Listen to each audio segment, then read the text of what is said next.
রাজধানীতে শুরু হয়েছে ছাত্রদলের মার্চ ফর জাস্টিস কর্মসূচি। সোহরাওয়ার্দী উদ্যানের শিক্ষা চিরন্তন সংলগ্ন গেটের সামনে থেকে বিকেল ৩টা ২০ শুরু হয় এই কর্মসূচিটি।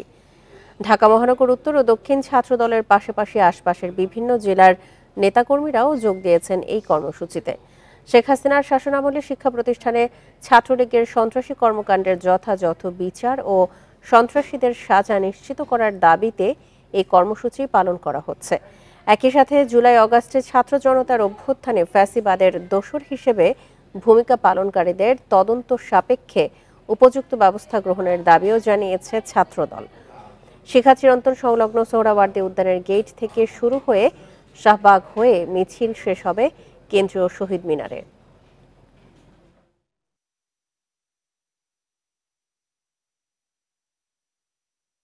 ছাত্রলীগের বিচারের দাবিতে আজকে বাংলাদেশ জাতীয়তাবাদী ছাত্রদল মার্চ ফর জাস্টিস কর্মসূচি দিয়েছে। গণ অভ্যুত্থানের স্পিরিট থেকে সরকার আস্তে আস্তে দূরে সরে যাচ্ছে। সরকার যে পদক্ষেপগুলো, যে কার্যক্রমগুলো অতি দ্রুত সময়ের মধ্যে নেওয়া উচিত বলে আমাদের মনে হচ্ছে, সেরকম কোনো কার্যক্রম তারা দিচ্ছে না। যারা সরাসরি গুলিবর্ষণ করেছে তাদেরকে ধরার জন্য যে একটি শক্তিশালী পদক্ষেপ গ্রহণ করবে, সেরকম কোনো পদক্ষেপ আমরা দেখিনি। এবং জুলাই এবং আগস্ট মার্চ ফর জাস্টিস কর্মসূচি নিয়ে আরো জানাতে কেন্দ্রীয় শহীদ মিনার প্রাঙ্গণ থেকে যোগ দিচ্ছেন আমাদের সহকর্মী বুদ্ধদেব কুণ্ডু। বুদ্ধদেব, এখন পর্যন্ত মার্চ ফর জাস্টিসের কর্মসূচি কতদূর এগিয়েছে, আর কেন্দ্রীয় শহীদ মিনার চত্বরের কি অবস্থা দেখতে পাচ্ছেন?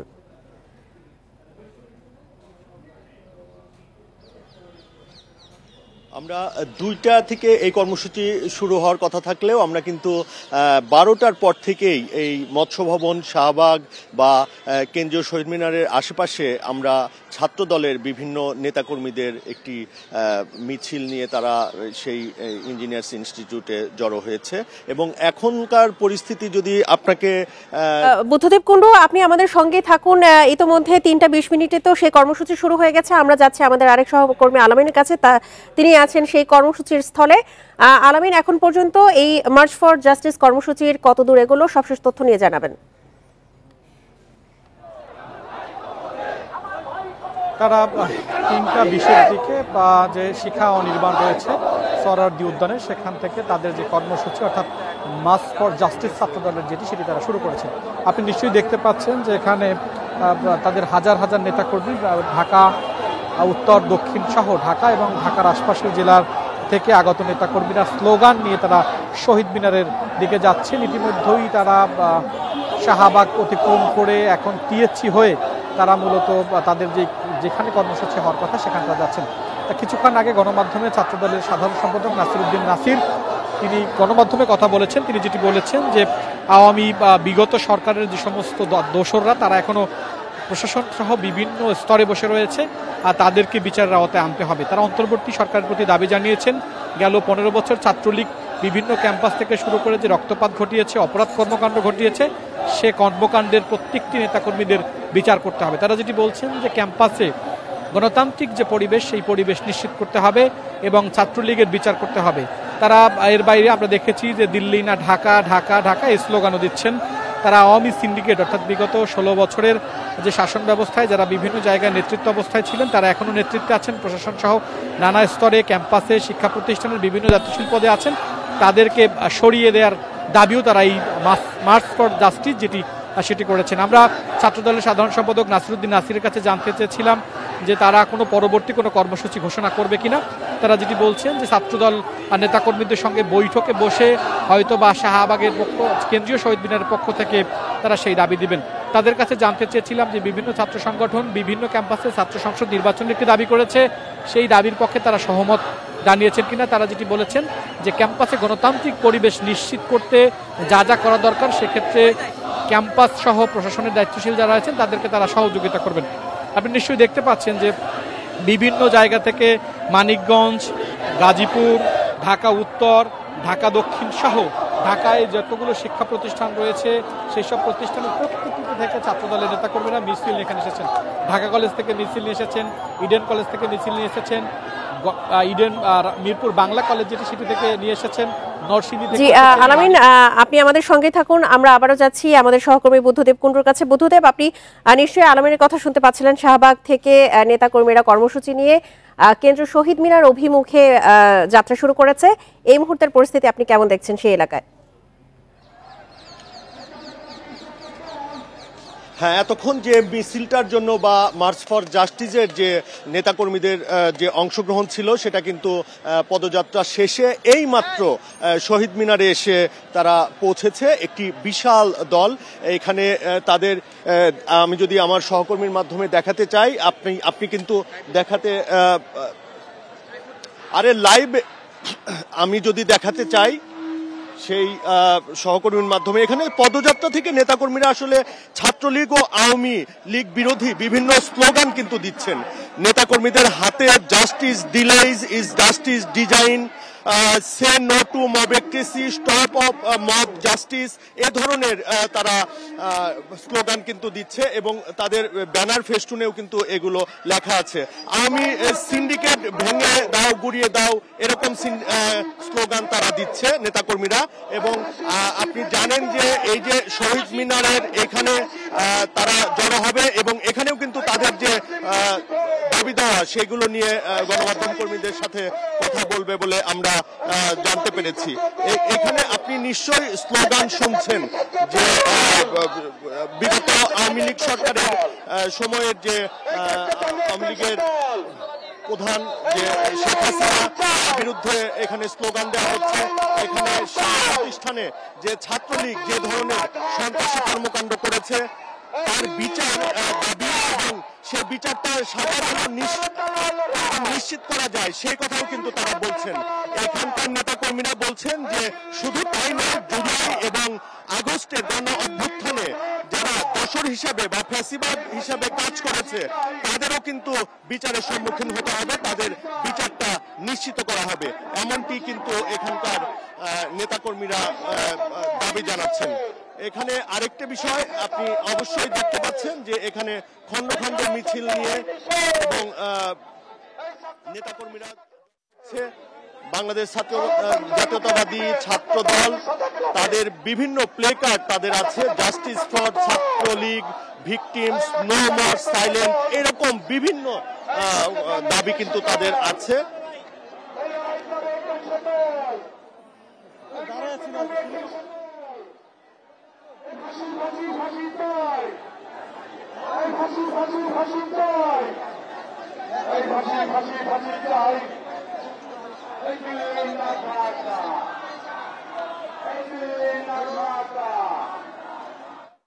মার্চ ফর জাস্টিস কর্মসূচি নিয়ে জানাচ্ছিলেন আমাদের সহকর্মীরা। চাঁপাইনবাবগঞ্জের শিবগঞ্জ উপজেলার চৌকা সীমান্তে গাছ কাটাকে কেন্দ্র করে দুই দেশের নাগরিকদের মধ্যে আবারও উত্তেজনা। শূন্যরেখায় দফায় দফায় দুই দেশের নাগরিকদের মধ্যে পাল্টাপাল্টি ধাওয়া ও ইটপাটকেল নিক্ষেপের ঘটনা ঘটে। এ সময় ভারতীয়দের ছোড়া পাথরের আঘাতে দুই বাংলাদেশি আহত হয়েছেন। স্থানীয়রা জানান, সকালে ভারতীয় কয়েকজন নাগরিক সীমান্তের শূন্যরেখায় বাংলাদেশ অংশে গাছ কাটছিল। এ সময় বাংলাদেশি নাগরিকরা বাধা দিলে উভয় পক্ষের মধ্যে বাকবিতণ্ডা হয়। পরবর্তীতে দুই দেশের নাগরিকরা সংঘবদ্ধ হয়ে শূন্যরেখার কাছাকাছি অবস্থান নেয়। এক পর্যায়ে তাদের মধ্যে দফায় দফায় ধাওয়া পাল্টা ধাওয়ার ঘটনা ঘটে। এ সময় ভারতীয়দের ছোড়া পাথরের আঘাতে দুই বাংলাদেশি কিশোর আহত হয়েছেন। স্থানীয়দের অভিযোগ, ভারতীয়রা ইটপাটকেল ও পাথরের পাশাপাশি ককটেল বিস্ফোরণও ঘটিয়েছে। দুপুর পর্যন্ত অন্তত 10টি বিস্ফোরণের শব্দ শোনা গেছে। চাঁপাইনবাবগঞ্জে 59 বিজিবি ব্যাটালিয়নের অধিনায়ক লেফটেন্যান্ট কর্নেল গোলাম কিবরিয়া জানান, উত্তেজনার খবর পেয়ে ঘটনাস্থলে অতিরিক্ত বিজিবি সদস্য পাঠানো হয়েছে। ফরিদপুরের নগরকান্দায় আধিপত্য বিস্তার ও পূর্ব বিরোধের জের ধরে দুদল গ্রামবাসীর মধ্যে সংঘর্ষের ঘটনা ঘটেছে। এতে পুলিশ, সাংবাদিক সহ অন্তত অর্ধশতাধিক নারী পুরুষ আহত হয়েছে। সকালে মাইকে ঘোষণা দিয়ে দুদল গ্রামবাসী সংঘর্ষে জড়ায়। পুলিশ জানায়, শুক্রবার রাতে সলিথা গ্রামে ওয়াজ মাহফিলের তুচ্ছ ঘটনাকে কেন্দ্র করে সংঘর্ষের সূত্রপাত হয়। সকালে এই ঘটনাকে কেন্দ্র করে মসজিদের মাইকে ঘোষণা দিয়ে দেশীয় অস্ত্র নিয়ে দফায় দফায় সংঘর্ষে জড়ায় সলিথা ও মীরকান্দা গ্রামের বাসিন্দারা। এ সময় 20টির বেশি ব্যবসা প্রতিষ্ঠান ও বাড়িঘরে ভাঙচুর, লুটপাট চালানো হয়। এ ঘটনায় আহত হয় পুলিশ, সাংবাদিক সহ অন্তত অর্ধশতাধিক নারী পুরুষ। পরে আহতদের উদ্ধার করে উপজেলা স্বাস্থ্য কমপ্লেক্স সহ ফরিদপুর মেডিকেল কলেজ হাসপাতালে ভর্তি করা হয়েছে। পরিস্থিতি নিয়ন্ত্রণে ঘটনাস্থলে অতিরিক্ত পুলিশ ও সেনা সদস্য মোতায়েন করা হয়েছে।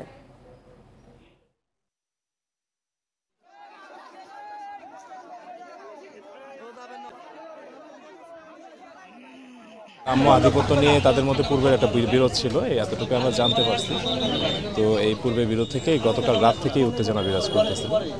আজকে সকালে এটা চরমে আসলে আমাদের সংবাদ পেলে আমরা সঙ্গে সঙ্গে থানা পুলিশ এসে পরিস্থিতি নিয়ন্ত্রণে নেয়। এখন পরিস্থিতি নিয়ন্ত্রণে আছে। ওষুধের ওপর কর কমানোর সুপারিশ করা হয়েছে বলে জানিয়েছেন স্বাস্থ্য উপদেষ্টা নূরজাহান বেগম। শনিবার দুপুরে সিলেট ওসমানী মেডিকেল কলেজের শিক্ষকদের সঙ্গে মত বিনিময় সভায় এসব কথা বলেন তিনি।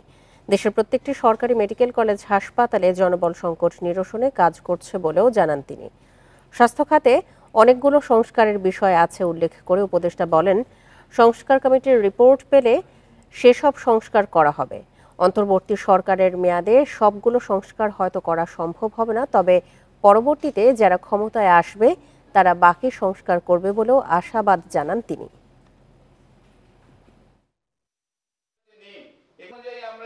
খুব যৎসামান্য বলা হয়েছিল, কিন্তু ওইটা উজ্জ্বল করা হবে আমার বিশ্বাস, কারণ আমরা ক্যাবিনেটে সেটা নিয়ে আলাপ করেছি। বিদ্যমান দুই গ্রুপের উত্তেজনার মধ্যে গাজীপুরের টঙ্গীতে ইজতেমার প্রস্তুতি নেওয়া হচ্ছে। আগামী 31শে জানুয়ারি বিশ্ব ইজতেমার প্রথম পর্বের আনুষ্ঠানিকতা শুরু হলেও আগে থেকেই দেশের বিভিন্ন প্রান্ত থেকে টঙ্গীর তুরাগ তীরে আসতে শুরু করেছেন মুসল্লিরা।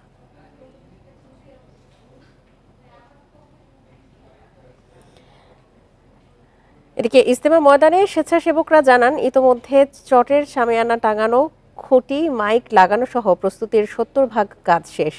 এছাড়া সরকারি স্বায়ত্তশাসিত প্রতিষ্ঠান ও সংস্থা অজু, গোসল ও পয় নিষ্কাশনের জন্য পানি সরবরাহ, পরিষ্কার পরিচ্ছন্নতা কার্যক্রম, বিদ্যুৎ গ্যাস সংযোগ, রাস্তা সংস্কার ও মেরামত সহ নানা সেবা কার্যক্রম পরিচালনা করছে। 2রা ফেব্রুয়ারি আখিরি মোনাজাতের মধ্য দিয়ে শেষ হবে প্রথম পর্ব। এরপর সাতপন্থীদের দ্বিতীয় পর্ব শুরু হবে। বিশেষ করে ভিতরে ইন্টারনাল যে রোড কমিউনিকেশন, টয়লেট ফেসিলিটিসের বিষয়গুলো আছে, পানির বিষয়গুলো আছে, সেই কাজগুলো এখন চলমান আছে। আমরা বেশ কিছু চলমান কাজ দেখে আসছি এবং বাকি কাজগুলো আমরা ইজতেমার যে নির্ধারিত সময় তার আগেই আসলে সম্পন্ন করতে পারবো, এই আশা আমরা করছি। আবারও শুরু হয়েছে এলপি গ্যাসের সিলিন্ডার কেটে স্ক্র্যাপ লোহা হিসেবে রিয়েলিং মিলে বিক্রি। সম্প্রতি বাগেরহাটে 400-র বেশি সিলিন্ডার আটকের পর সামনে এসেছে বিষয়টি। এতে গ্যাস বিপণনে বিপর্যয়ের শঙ্কা করছেন সংশ্লিষ্টরা। এছাড়া আইন অনুযায়ীও সিলিন্ডার কাটা নিষিদ্ধ। বাজার দখলে নিতে অস্বাভাবিক কম দামে ডিলারদের সিলিন্ডার দিচ্ছে কিছু এলপি গ্যাস বোতলজাতকারী প্রতিষ্ঠান। আর এ সুযোগেই কিছু অসাধু ডিলার ভালো সিলিন্ডারকেই স্ক্র্যাপ বানিয়ে বিক্রি করছে রি-রোলিং মিলে। বুধবার বাগেরহাট মাওয়া সড়কের ফকিরহাটের টাউন নোয়াপাড়ায় আটক হন 3 স্টারের মালিক কালু মিয়া। এরপর তার কাছে পাওয়া যায় 400-র বেশি সিলিন্ডার। এসব কেটে রি-রোলিং মিলে পাঠানোর প্রস্তুতি নেওয়া হচ্ছিল। তবে এই অভিযোগ অস্বীকার করে কালু মিয়া বলছেন, ব্যবসায় টানা লোকসানের কারণে কিছু সিলিন্ডার বিক্রির চেষ্টায় শুধু করেছিলেন তিনি। কিছু সিলিন্ডার ছিল, এগুলা ব্যাংক ইন্টারেস্ট দিতে পারে না, এই জন্য অল্প কটা সিলিন্ডার এদের কাছে বিক্রি করে দিচ্ছি। এরা কাইটা নিয়ে কি করছে, এটা হলো এদের ব্যক্তিগত বিষয়। এদিকে 1991 সালের বিস্ফোরক আইন অনুযায়ী সিলিন্ডার কাটা বা আকৃতি পরিবর্তনের সুযোগ নেই। এতে থাকে বড় দুর্ঘটনার শঙ্কা। স্ব কোম্পানির ছাড়া অন্য কারোর অধিকার নাই এই সিলিন্ডারকে আকার আকৃতি পরিবর্তন বা কোনো বিকৃত করার অথরিটি নাই, কিন্তু এখানে অহরহ তারা এই অবৈধ কাজগুলো করতেছে। ব্যবসায়ীরা আরো বলছেন, 3 স্টার নামে বেশ কয়েকজন এলপি ডিলারশিপ নিলেও 3-4 বছর ধরে কোম্পানির সঙ্গে তাদের কোনো ব্যবসা নেই। রিসেন্টলি লোহার একটা মূল্য বৃদ্ধি পাইছে, আমার সিলিন্ডারটা ওয়েটটা ভালো এবং ওয়েট বেশি, যার কারণে এটা বিক্রি করে কিছু লাভবান হওয়া যায়। যার কারণে আমার সিলিন্ডারকে বেছে নিয়ে আমার সিলিন্ডারকে এইভাবে স্ক্র্যাপিং করে বিভিন্ন রিরোলিং মিল সব বিভিন্ন স্ক্র্যাপিং জায়গায় মানে পয়েন্টে পাঠিয়ে দেওয়া হচ্ছে। এদিকে সিলিন্ডার কেটে স্ক্র্যাপ হিসেবে বিক্রির অভিযোগে নজরদারি বাড়ানোর কথা জানিয়েছে পুলিশ। এই ঘটনা এই যত এলপিজি বা কোনো সিলিন্ডার আর নতুন করে এখানে কেউ কাটতে পারবে, এটা আমি আশা করছি সেটা আর সেই সুযোগ কেউ পাবে না। এটা আমাদের নজরদারির ভিতরে থাকবে সবসময়। বাগেরহাটে আগেও চট্টগ্রাম কুমিল্লায় এভাবে সিলিন্ডার কাটার ঘটনায় মামলা নিয়েছে পুলিশ। Independent news. খোলা বাজারে বেশি দাম, তাই সরকারি গুদামে ধান চাল দিচ্ছেন না কৃষক। এছাড়া বেসরকারি বেচা কেনায় লেনদেনে হয় নগদে, সরকারিতে সে সুযোগ না থাকাতেও আগ্রহ হারাচ্ছেন অনেকেই। তবে এই অবস্থার মধ্যেও নির্ধারিত সময়েই লক্ষ্যমাত্রা পূরণের আশা খাদ্য বিভাগের। সরকারি ধান চাল সংগ্রহের আওতায় এবছর নওগাঁয় ৪৭ টাকা কেজিতে ২০,৫০০ টন চাল ও ৩৩ টাকা কেজিতে ১৩,৯০৪ টন ধান কেনার লক্ষ্য ছিল খাদ্য বিভাগের। তবে বেসরকারি পর্যায়ে দাম আরও বেশি। রোপা আমন চাষিরা বলছেন, বেসরকারিভাবে যেখানে ধান বিক্রি হচ্ছে ১৬০০ থেকে ১৭০০ টাকা মন, সেখানে সরকারি গুদামে দাম ধরা হয়েছে ১৩২০ টাকা। লোকসানের কারণে তাতে উৎসাহী নন তারা। ফ্যান দেওয়া লাগবে, ওই ঝুলা ধরা লাগবে, চিটা ধরা লাগবে, ধারে মন দিয়ে এখানে এই ঝামেলার জন্য এখানে কোনো ধান আমরা দিতে পারি না। একই অবস্থা নাটোরেও। কৃষকরা বলছেন, সরকারি গুদামে ধান দিলে নগদ টাকা পাওয়া যায় না, অথচ হাট বাজারে লেনদেন হয় নগদে। ১৩২০ টাকা ধানের রেট দিছে, এই রেটে বিক্রি করলে আমার খরচের টাকা উঠবে না। সরকারের কাছে যদি আমরা ধান বেশি তাহলে ১ মাস ১.৫ মাস পর টাকা পাই। পাবনায় ২,৬১৭ টন ধান সংগ্রহের লক্ষ্য থাকলেও এ পর্যন্ত সরকারি গুদামে কোনো ধান দেননি কৃষক। গোডাউন দিচ্ছে ৩৬ টাকা কেজি, আমরা খোলা বাজারে ৪০ টাকার উপরে বিক্রি করতে পারি। আমরা কেন এই খাদ্য গোডাউনে সরকারকে চাউল দিতে ধান দিতে যাব? তবে নির্ধারিত সময়ের আগে লক্ষ্যমাত্রা পূরণ হবে বলে আশা খাদ্য বিভাগের কর্মকর্তাদের। কৃষক বাজারে একটু ভালো দাম পাচ্ছে, বিধায় আমাদের এখানে ধানটা হচ্ছে না। যখন কৃষক বাজারের দাম একটু কম পায় তখন আমাদের এখানে ধান নিয়ে আসে। বর্তমান সরকারেরও কিন্তু একই নীতি যে কৃষক যেন ভালো মূল্য পায় এবং কৃষক যেন ভালো প্রাইস পায়, এবং এই বছরে কৃষক কিন্তু ভালো প্রাইস পাচ্ছে। ধান চাল সংগ্রহের এই অভিযানের উদ্বোধন হয় গত বছরের ১৭ নভেম্বর, চলবে ২৮ ফেব্রুয়ারি পর্যন্ত। Sadekur Rahman Siddiqui, Independent News. রাজশাহী বিভাগে ৫ বছরের মধ্যে সবচেয়ে কম আমন ধান সংগ্রহের সংখ্যা তৈরি হয়েছে। এক মাসে লক্ষ্যমাত্রার ০.৭% পূরণ করতে পেরেছে খাদ্য অধিদপ্তর। কৃষকরা বলেছেন, বাজারে সরকারি দামের চেয়ে মন প্রতি ১ থেকে ২০০ টাকা বেশি পাচ্ছেন তারা। এই সংকট কাটাতে ক্রয়নীতি পরিবর্তনের তাগিদ দিয়েছেন বিশ্লেষকেরা। রাজশাহী বিভাগে চলতি আমন মৌসুমে সরকারি ধান সংগ্রহে ভাটা পড়েছে। ২০২৪-২৫ মৌসুমে সংগ্রহ হয়েছে লক্ষ্যমাত্রার মাত্র ০.৭%। এর আগে ২০২০-২১ মৌসুমে আমন ধান সংগ্রহ হয় লক্ষ্যমাত্রার ১.২২%। পরের মৌসুমে হয় ১২%। ২০২২-২৩ মৌসুমে সংগ্রহ হয় ০.১৫%। ২০২৩-২৪ মৌসুমে যা ১১%-এ পৌঁছায়। এবার ধানের মন প্রতি সরকারি দাম ১৩২০ টাকা, অথচ বাজারে দাম পাওয়া যাচ্ছে ১৫০০ থেকে ১৬০০ টাকা। কৃষকরা বলছেন, খোলা বাজারে ধান বিক্রিতে ঝামেলাও কম। ধানের দাম বাইরে একটু বেশি, ১০০ টাকা ১২০ টাকা মনে বেশি, আর সরকার নিবে ১ মাস পর টাকা দিবে, তাও বুঝে যে ১৩২০ টাকা মন। ১৪০০-১৫০০ টাকা দর ধান দিয়েছে, এটিতে লাভবান, আর সরকার তো কম রেটে ধান কিনছে।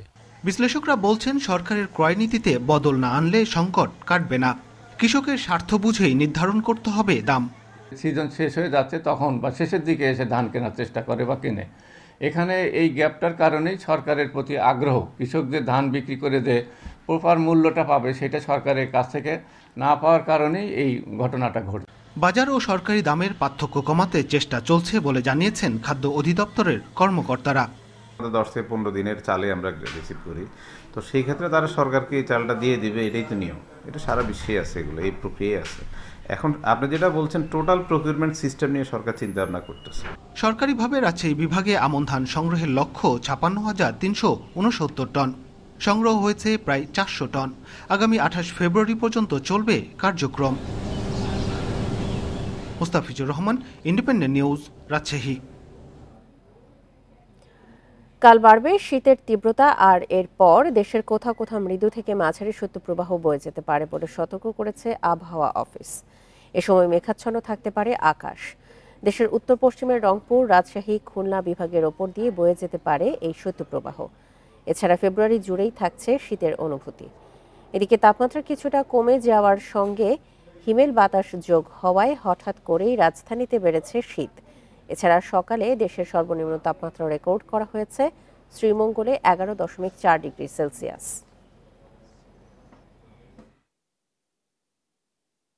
আগামীকালকের পর থেকে দেশের উত্তর পশ্চিম অঞ্চল এবং পশ্চিমাঞ্চলে কোথাও কোথাও কিন্তু মৃদু থেকে মাঝারি ধরনের শৈত্যপ্রবাহ বয়ে যাওয়ার সম্ভাবনা রয়েছে এবং সেটা হয়তো 2 দিনের মতো থাকবে।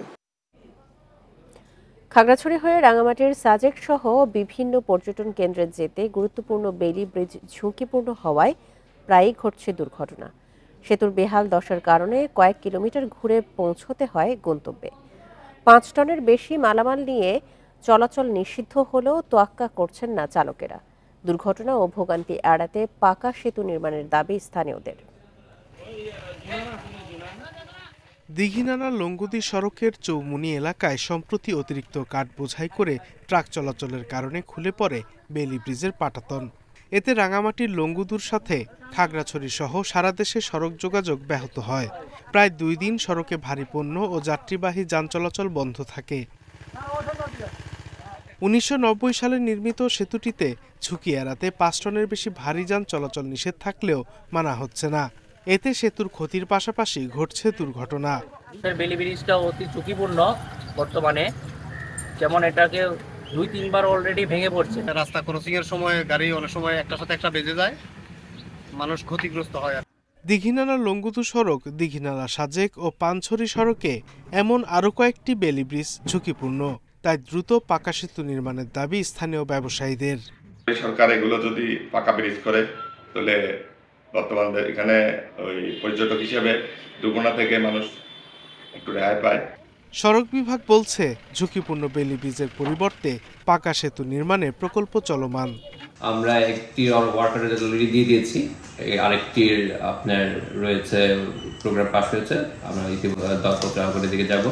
বাকি 3টা হয়তো আস্তে ধীরে এই পিবি প্রোগ্রামের মাধ্যমে আগামী 2-1 বছরের মধ্যে আমরা শেষ করতে পারবো।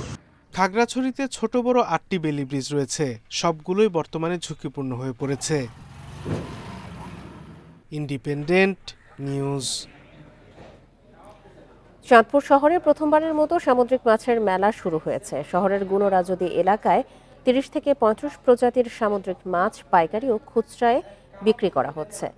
ইলিশ, নানা জাতের কোরাল, ডাক্কা, বড় সুরমা, ছোট সুরমা, লাল পোয়া, রূপচাঁদা, পুঁটি মাছ, চিংড়ি সহ নানা জাতের মাছের সমাহার রয়েছে মেলায়। মাছ দেখতে ও কিনতে ভিড় করছেন ক্রেতারা। প্রতিদিন সকাল 7:30টা থেকে বেলা 11:30টা পর্যন্ত চলবে এই মেলা।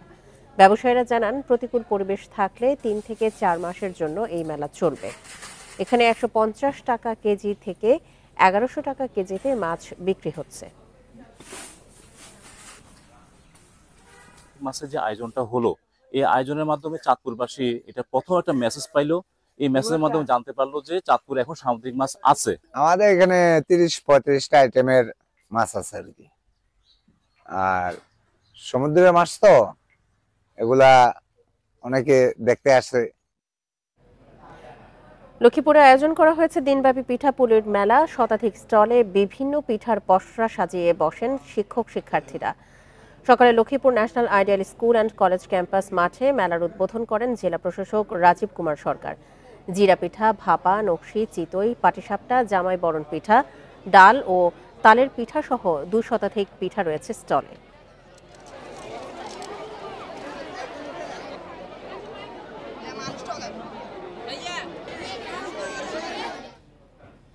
আর ছিল এখনকার মতো সমগ্র বাংলাদেশে ইন্ডিপেন্ডেন্ট টেলিভিশনের সব খবর আরো বিস্তারিত জানতে চোখ রাখুন ফেসবুক, ইউটিউব এবং এক্সে। ধন্যবাদ সবাইকে। আমন্ত্রণ পরের আয়োজনে।